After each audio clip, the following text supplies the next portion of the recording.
This video contains news and analysis related to a recent terror attack in Kashmir.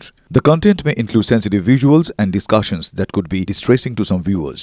Viewer discretion is advised. We strongly condemn all forms of violence and terrorism. The purpose of the content is solely to inform and create awareness based on verified reports. Top quality और consistent performance के लिए सिर्फ silver pump नाम याद रखना। ভারতের সঙ্গে পেরে উঠছিল না পাকিস্তান। সংঘর্ষ বিরতি ঘোষণার জন্য বারবার অনুরোধ করছিল ভারতকে। হ্যাঁ, একবার নয়, একাধিকবার পাকিস্তান সংঘর্ষ বিরতির আর্জি জানিয়েছিল।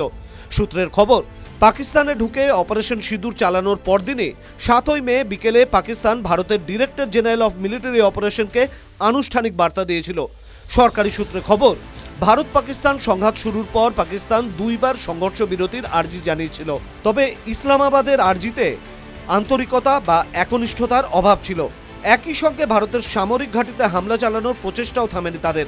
তাই ভারতও বাধ্য হয় পাল্টা জবাব দিতে।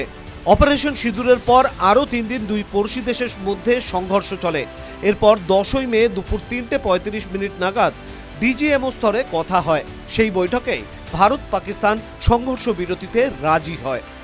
এর আগে বিদেশ মন্ত্রকের মুখপাত্র রণবীর জয়সওয়াল জানিয়েছিলেন যে পাকিস্তানের তরফেই প্রথম সংঘর্ষ বিরতির প্রস্তাব এসেছিল। ভারতীয় বায়ুসেনা পাকিস্তানের সেনাঘাঁটিতে হামলা চালানোর পর এই আর্জি এসেছিল। ভারত সরকার সূত্রে খবর, অপারেশন সিঁদুরে পাকিস্তানের জঙ্গি ও সহকারী সহ মোট 160 জনের মৃত্যু হয়েছে। বাহাওয়ালপুরে জৈশ-ই মোহাম্মদের ঘাঁটিতে ভারতের এয়ার স্ট্রাইকে 20 জনের মৃত্যু হয়। এর মধ্যে মাসুদ আজহারের আত্মীয়রাও রয়েছে।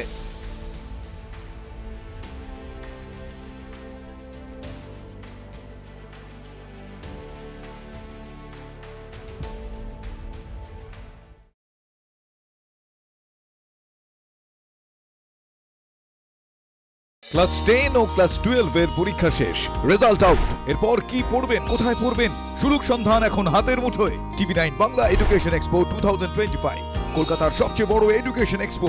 ডিগ্রি না ডিপ্লোমা, কোন কোর্স করবেন, কিভাবে প্ল্যান করবেন নিজের ক্যারিয়ার, সব প্রশ্নের উত্তর একটাই। TV nine Bangla education expo.